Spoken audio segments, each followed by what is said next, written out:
Rashida Tlaib et Ilhan Omar ont été les premières femmes musulmanes de l'histoire des États-Unis à obtenir un siège au Congrès américain. Elles ont été élues en novembre 2018. Les deux femmes sont membres du Parti démocrate et s'intègrent parfaitement dans sa politique progressiste. Israël bannit 2 membres du Congrès américain. Rashida Tlaib et Ilhan Omar défendent les droits des LGBT, lesbiens, gays, bisexuels et transgenres. Elles défendent aussi les lois qui légalisent l'avortement et s'expriment en faveur des immigrés.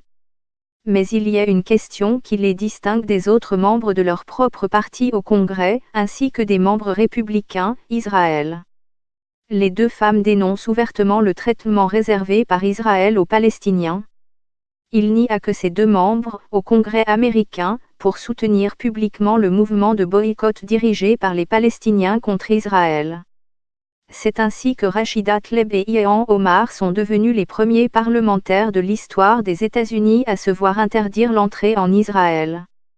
Cette situation contraste fortement avec celle de leurs 72 collègues du Congrès qui, plus tôt ce mois-ci, effectuaient une tournée en Israël tout frais payés, un événement annuel parrainé par des lobbyistes.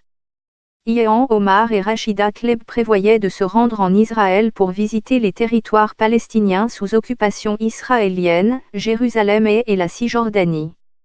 La grand-mère et d'autres parents de cette avocate palestino-américaine âgée de 42 ans, élue du Michigan, vivent en Cisjordanie. Ilhan Omar répond aux partisans de Trump, « Je suis à ma place ». Elle a également retweeté un message affirmant que le gouvernement sud-africain a refusé au célèbre militant afro-américain des droits civiques et homme politique, Jesse Jackson, d'entrer en Afrique du Sud. Rashida Tlaib a aussi décrit Israël comme un pays raciste.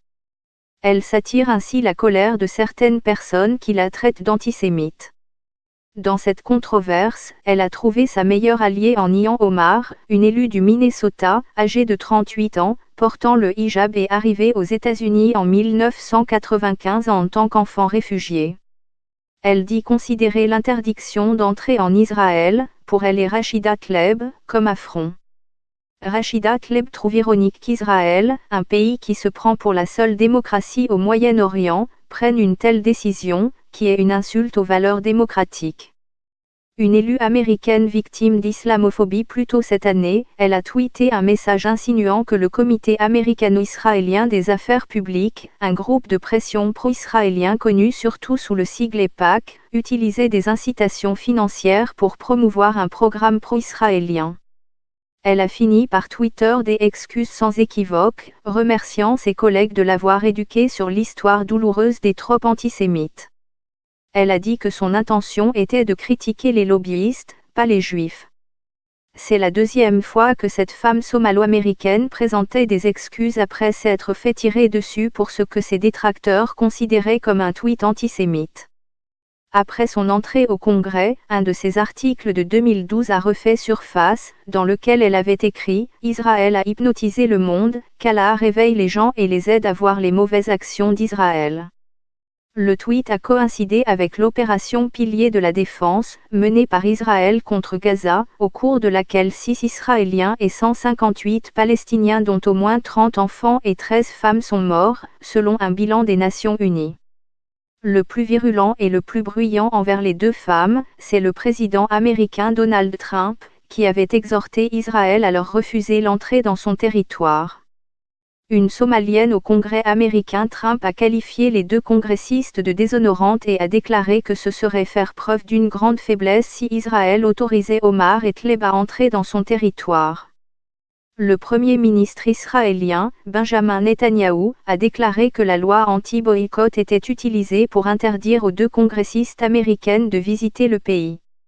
En vertu d'une loi que le gouvernement Netanyahou a adoptée en 2017, tout étranger qui appelle au boycott d'Israël sur les plans économiques, culturels ou universitaires se verra refuser un visa d'entrée. Israël accuse le mouvement de boycott d'être une menace pour son existence, un point de vue largement partagé par les membres des 2 pôles du Congrès américain. Les 2 congressistes rejettent les accusations selon lesquelles c'est antisémite d'appeler au boycott.